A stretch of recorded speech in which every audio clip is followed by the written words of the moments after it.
you ever feel like you're a hamster on a wheel? Have you ever had that thought? Or you're got too many balls in the air? Or maybe you feel like you're a chicken without its head, kind of a gruesome sight there. Maybe you think you've got too much time on your hands. That's quite unlikely for the people on this call, but sometimes that is what occurs.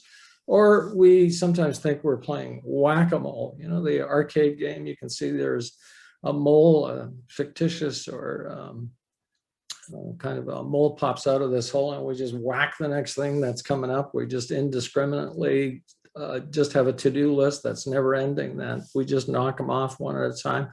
So it all feels like a bit of a merry-go-round. And today, what I'd like to do is to help you get off that merry-go-round. So time management is a bit of an illusion. Some of you will see two heads and profiles. Some of you might see a vase, or maybe you see both. What exactly is time management? Let's unpack that. I want to show you a video, the Big Rocks video by Stephen Covey, and it's about 6 minutes long. So at the end of which I'll come back and we can get started on this. Your name is? Elizabeth. Elizabeth. You have a work life? I do. Family life as well? Mm-hmm. Children? Not yet. Not yet. What's the nature of your work assignment? I direct an international firm. An international firm? Mm-hmm. So you really are interfacing with all kinds of people in the firm and outside the firm. That's right. You want a rich personal life and a rich family life. Do you ever feel like you get bogged down in the thick of thin things? Yes. Well, that might be analogous to all these little, small things that tend to fill our life. And that just little by little, they just accumulate.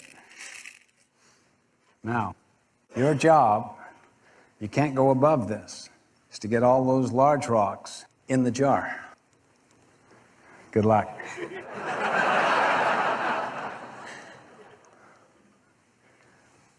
What's that one called? Q2, planning, preparation. Right. Planning, preparation, prevention, and empowerment. Mm-hmm. Okay, the next rock she's putting in there is called relationships and family.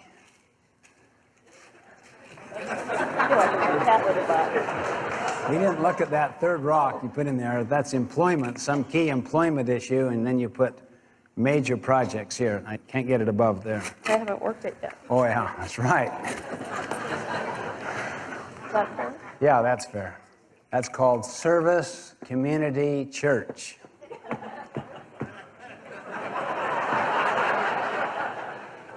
Do you ever feel like this? Yes. How many feel like this? By moving the little things around, you might squeeze in one more of those big major things. It's almost. Wow, that is good. You know, if it doesn't fit, force it. Here's something that's called urgent and important. It's a quadrant 1 thing that is blindsiding you, that it's your biggest client, that if you don't get back to that client now,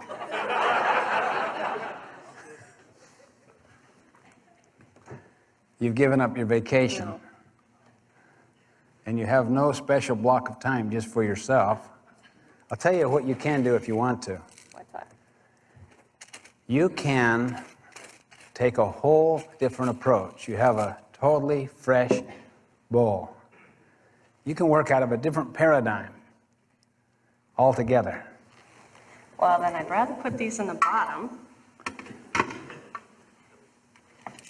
and then pour the little pebbles on top. Employment. Big opportunity. Big opportunity. Important and urgent. Block of time. Those young children keep looking at me. Glad my husband's not here. Now I dump these in there. Okay?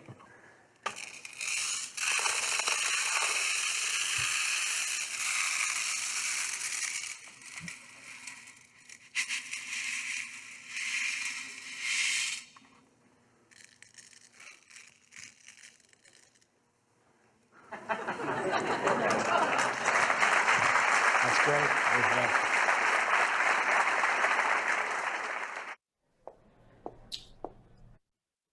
So here's the thing. So many of us work our time backwards. And what I mean by that is we allow our calendar to get filled up with all the green pebbles. So it's sort of built from the ground up. Whereas instead, in order to be more effective, what we want to do is build our calendar from the top down. In other words, with the big rocks. So how does that work? What do I mean by that? Let me unpack that a little bit. Go back to sharing my screen. So here's the thing. Why do we struggle with time management? There's kind of three different levels that things occur at. So number one is technical stuff, mechanics, systems, how you go about. So tasks have no home, you've set aside the wrong time, miscalculated, the wrong person, overly complex, can't remember what to do, the space is disorganized. At the next level is external stuff, you've got an unrealistic workload, health problem, transition, interruption, rich environment, you have a disorganized partner. And at the third level is psychological stuff. And this is almost always where most of the challenges are. You have unclear goals. Some people like chaos. Other people hate downtime. Some people are afraid of failure or success. People are afraid of getting things done. And then what? Completion. What so often occurs is the need for perfection. Perfectionism is a dis-ease, and we don't take action because we feel like everything needs to be perfect before we can, or we feel a loss of creativity. So Covey wrote this book, First Things First. It later became the 7 Habits of Highly Effective People. One of those habits is do first things first.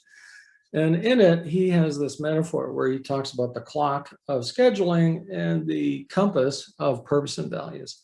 In fact, Porsche has this watch, as you can see, that at one level is a clock and another level is a compass. And how does that, what's the application here? Well, so life then becomes a high wire act. A high wire act in the sense of what's all the stuff I need to get done today, this week, this quarter, all the green pebble stuff, versus what do I want the sum of my life to be?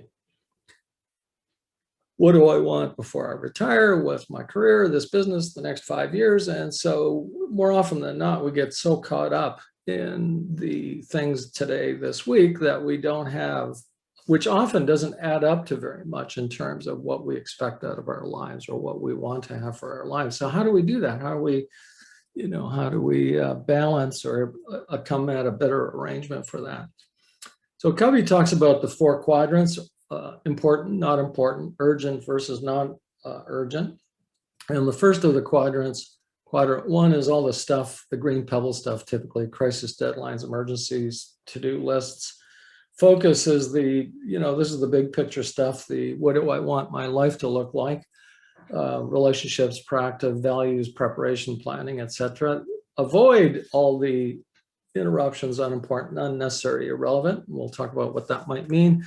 And on the other hand, limit all the stuff that are the great distractions. How many hours do we spend on Facebook that we aren't telling anybody? And so how do you do that? Well, the first thing I'd encourage you to do is to do a survey, to do an audit. And in that, what you'll want to do is to keep track of what a typical week looks like in increments of just 15 minutes. So very granular is the point. And what you're going to find will happen for you is a couple of things. One is you'll start actually making better decisions in the moment, because if in fact you make this commitment to share this with someone, it's going to be kind of embarrassing if, I spent 2 hours on Facebook and didn't actually acknowledge it. Secondly, almost everyone has 7 to 8 hours, 7 to 10 hours worth of work that you should not be doing. And I'll show you how to do that. Number 3, you'll become more aware of what your priorities are. So what do you do with this information? Well, you're going to do an exercise called the skill fun box. So what's an example of something you do that's high fun, high skill? So upper right quadrant, high fun, high skill. Well, for many of us, what that means, if we're a professional advisor, it's being in front of a client or being in front of a prospect. That's high fun, high skill. And typically only you can do that work. And what's your time worth when you're if you're in a, a production facility, you'll have to give this kind of a notional value. But if you're a professional advisor, you've got a billable rate. So your rate is $200, $300, $500, $700 an hour. Every time you spend in front of a prospect or a client, that's what your time is worth.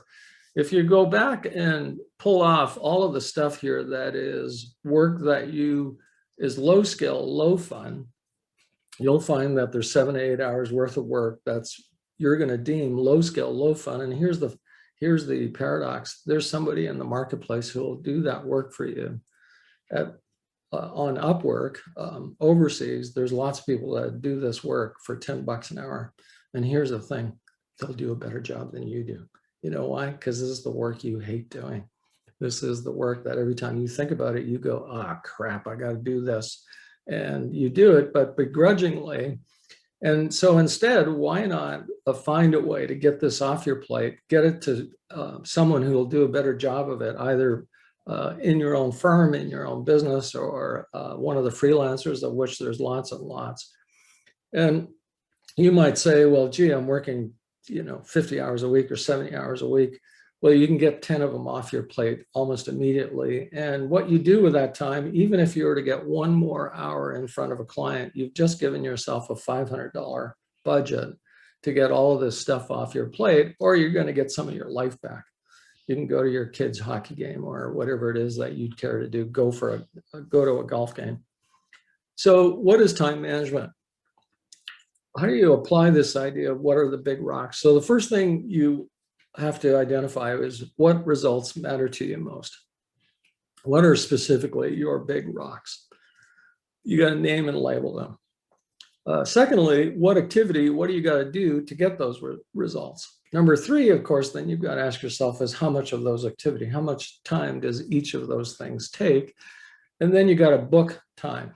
So let me give you a hypothetical. Would you get on an airplane if you knew the pilot didn't have a navigation plan? Would you do that? Who would do that? Anybody? Of course not. We'd be silly. It'd be crazy to do that kind of thing.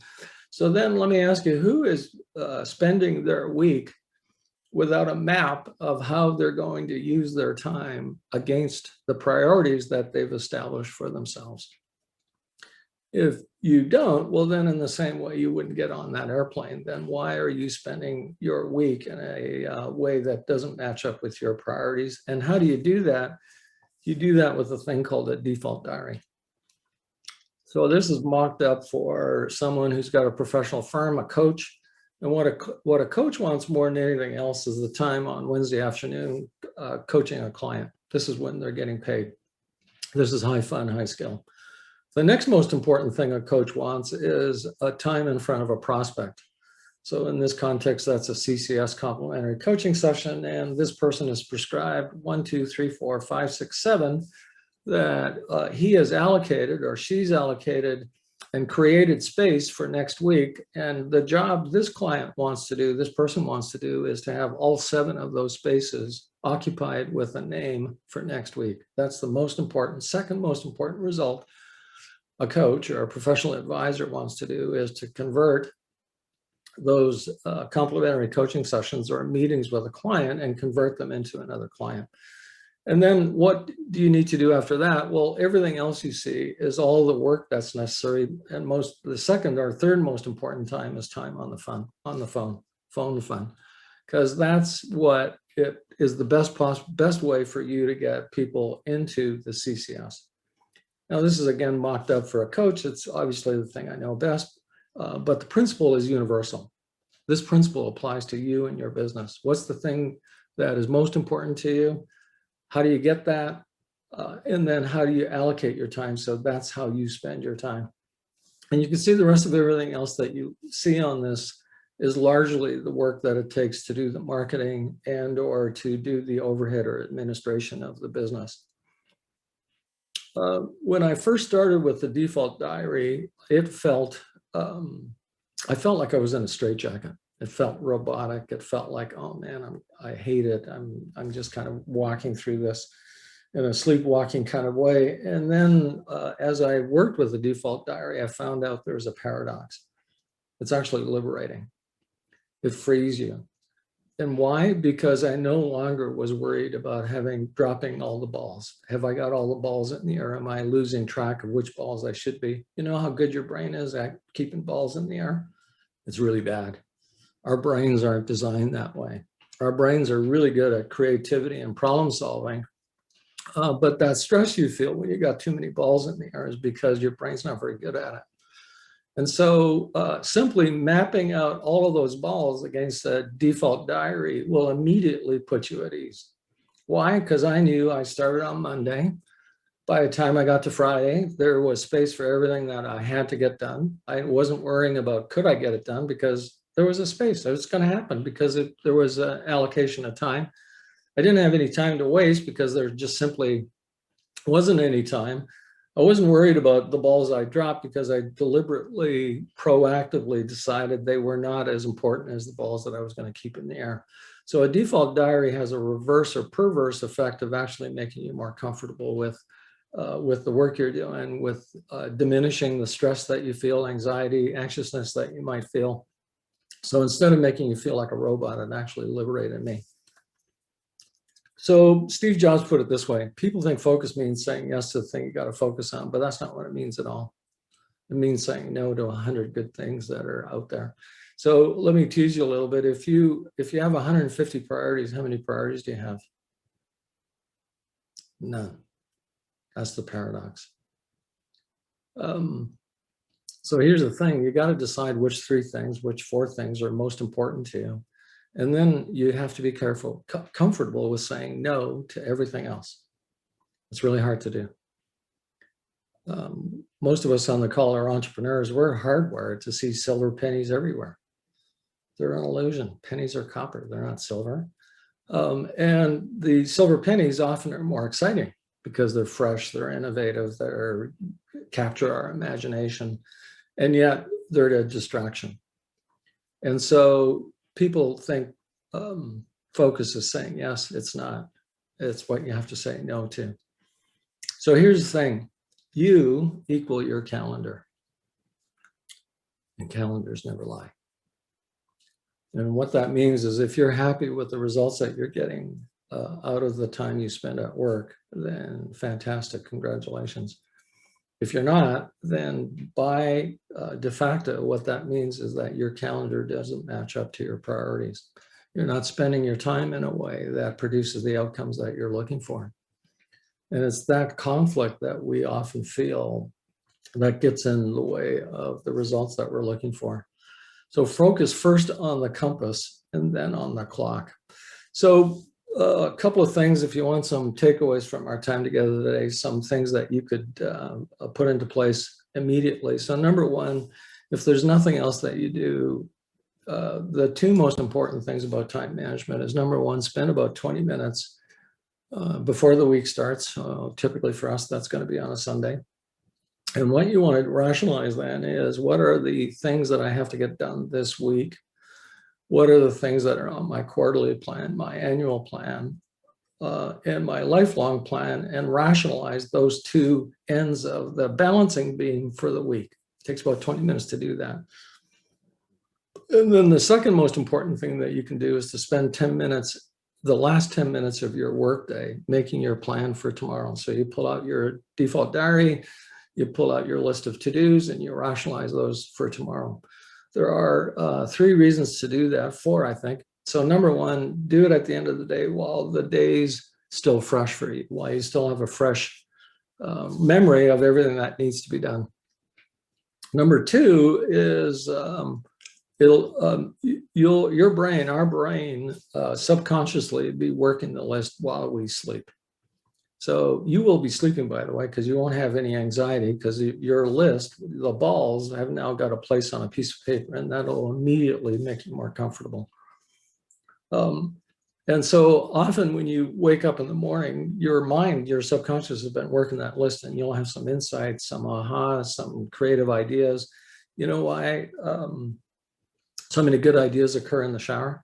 Is because we have an empty space in which we can have creative thoughts. Well, that's what happens at night as well. Number 3 is when you start your day the next day, you aren't spending the first 20 minutes thinking, what do I got to do today? you'll in fact arrive with a really clear idea of the answer to the question of what have I got to do today. And as a result, for most of us, we're best first thing in the morning. And so instead of using that against creating the list, we use our best energy, our best capabilities first thing in the morning against the problems that we've already established. So if there's nothing else you do, adopt the practice of 20 minutes before the week starts, 10 minutes at the end of the day. We've already talked a little bit about focus on higher value, more important goals and priorities. Let's talk about managing interruptions. So I think you can see my phone. If your phone can, in case this isn't clear, what I'm showing you is that my phone is on Do Not Disturb. And so my challenge, my question for you is your phone on Do Not Disturb 100% of the time? If it isn't, then the tail is wagging the dog. And what do I mean by that? Every time the phone rings, pings, or zings, you pick it up. Now, who's in charge of who? Think about that for a second. So in fact, the phone should only operate when you choose to make that possible.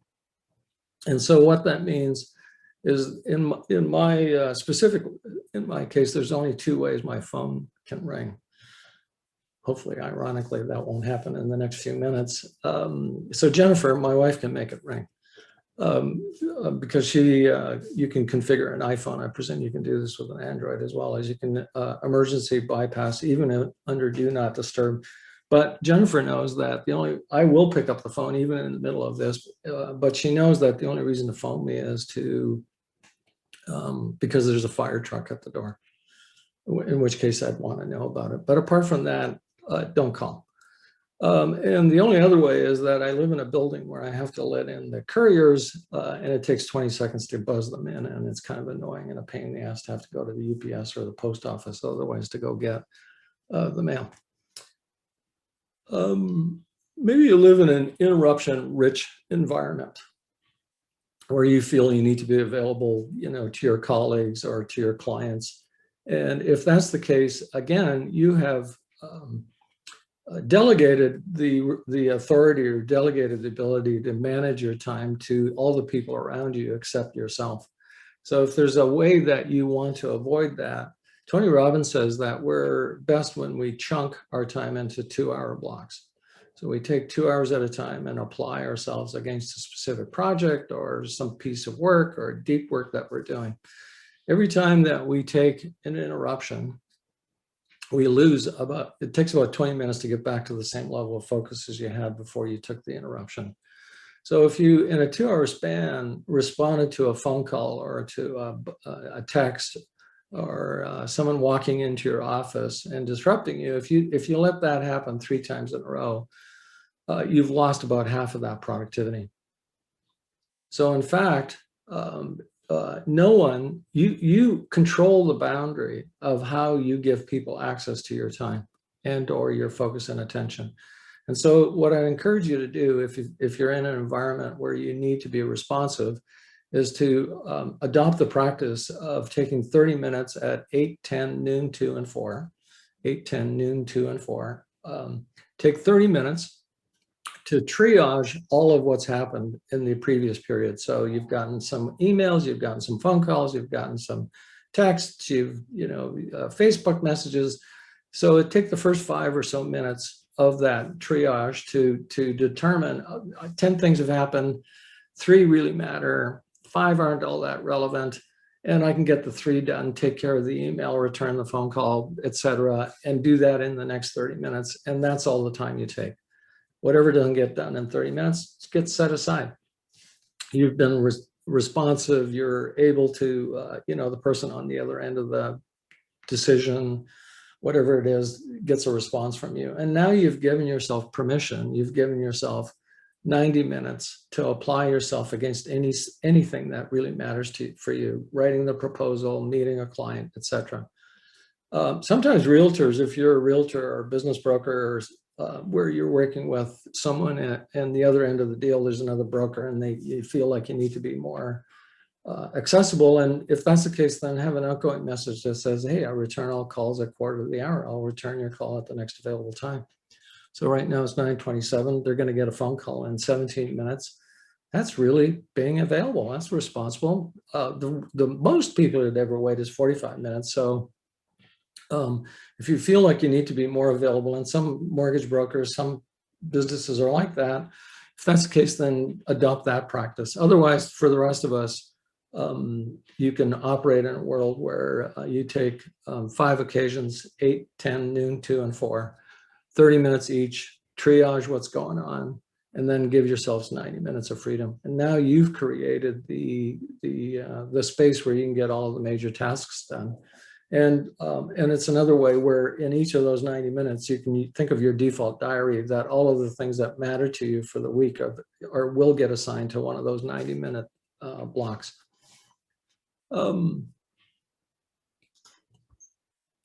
Going back to my little list here.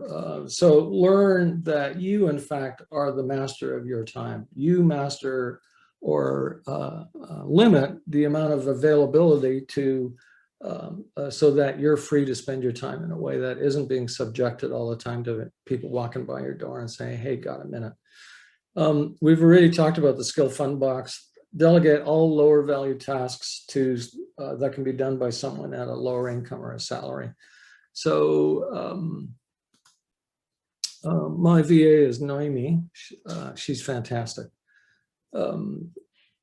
Anytime I have work that causes me to think, oh crap, I got to do something, that's a clue. Anytime you have work that causes you to, ah crap, I got to do something, that's a clue. That clue is that it needs to be delegated because you're not going to do a good job of it. And so Noemi, who I discovered through a thing called Upwork, which is a freelancer site.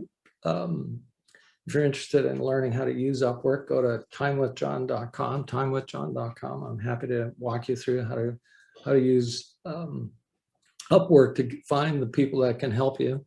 That'll give you timewithjohn.com, goes to a 15-minute block in my calendar. Happy to talk to you about that. Just because we have a few minutes, I'll show you the way in which you might want to work with your VA. I'm just opening up something in my calendar here. So here's Noemi's folder.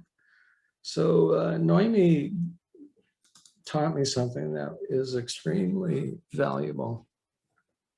And what she taught me is the first time I met her on Zoom, we had about a 20-minute call. And at the end of the call, she sent me what you're looking at.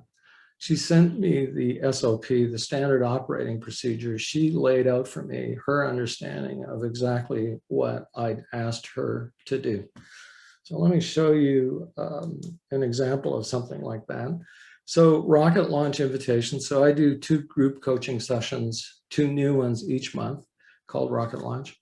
And what that means is a group, 10 in each case, so 20 in total, people are included in the group call. And I've got to go through a little process to make sure they have all the information they need in order to do that.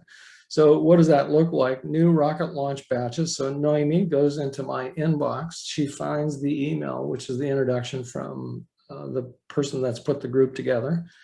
They then hit the reply all button. This Noemi has gone into email as me. She's representing me. She then finds the correct group, which of the 2 groups are we talking about? She then collects the snippet, the written little snippet of text that we want to send the person that says, hey, welcome, we're looking forward to working with you. Then I want to have a contact created in my Google Drive. And so she puts that all together. And these are people that I don't want to send my regular marketing materials. So you better tag them and make sure that doesn't happen. And then the fourth thing that I want to have, third thing is they got to get an invitation to the calendar. You can see that's how the process works. And skip and click here and do that. And then the final thing is go find them on LinkedIn and send them a connection request so that we connect. So when I was trying to do this myself, I was doing a crap job. Then I sent it to this person, all the things are threaded, and I was missing people, and it was just awful. Whereas what I learned here is that what Noemi taught me is the best way to create an SOP, the best way to delegate is to have the incumbent write the SOP.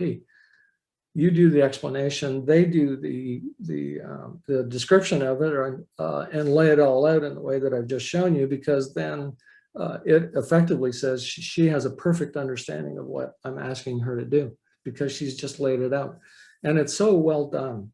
It's so well done that I can give this to any VA in the world if, God forbid, something were to happen. And they would be able to just simply reproduce that time and time again. So it's an example of something. The last time I did it, I was, oh man, I hate doing this. I'm lousy at it. I'm not that, careful about the details. And it wasn't created in the right impression. It wasn't, it was, people weren't getting all of, so Noemi now does that and does a much, much better job. And it's not something I don't have to worry about. It's an example of where are the 6, 7, 8, 10 hours worth of work that you should not be doing. Another technique that I know has worked for me is how did I discover what I should be doing less of? I came to understand it in a kind of a weird way. I came to understand that the only thing I do in my business that I'm best at, that no one else can do as good as me, is talk. What does that mean? It means that talk to clients, talk to prospects, and talk to the people that do everything else. So if it isn't talking to a client or talking to a prospect, I'm not going to do it, period. So it's not how can I get this done? The question is, how can this get done?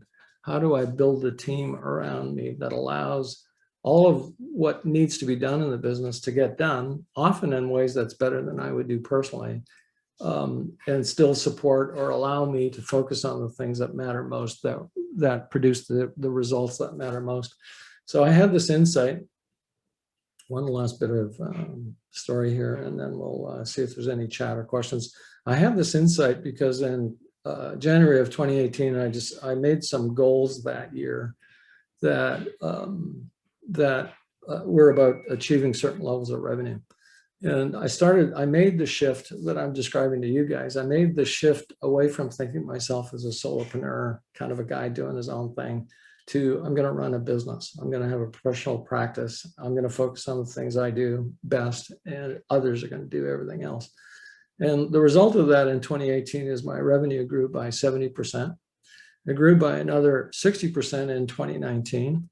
In 2020, October, November, and December, and January, each of those were record months. And I share all that with you, not to impress you, but to impress upon you what becomes possible if you make that shift in how you think about your time. So, hey, we're all professionals on this call. We're all successful people on this call. We've all managed this in some way or another. If your bottom line is, if you're getting all the results that you want, you're probably managing your time in a way that matches your priorities. If on the other hand, you feel like every day you're pulling your hair out and every day is just another anxiety producing day, we should talk. And by that, if you want to follow up on this, you're probably in one of 3 places at the minute. If you're good, hey, that's great. Awesome. I'm excited for you and congratulate you on your success. Number 2 is you might be in a place where you got a question or two, and that's great. I'd love to talk to you, help you out with that question. Go to timewithjohn.com. It's easy to do. You get an access to my calendar and pick a time that works for you. And the 3rd place you might be is, hey, I might need some help with this because I'm one of those guys who's pulling their hair out. Again, if that's you, let's get into a introductory call, timewithjohn.com. We'll spend a few minutes talking. If it feels like a fit, we'll block out a 60-minute block of time to have a deep dive on you and your business and see if we might work together. So let me stop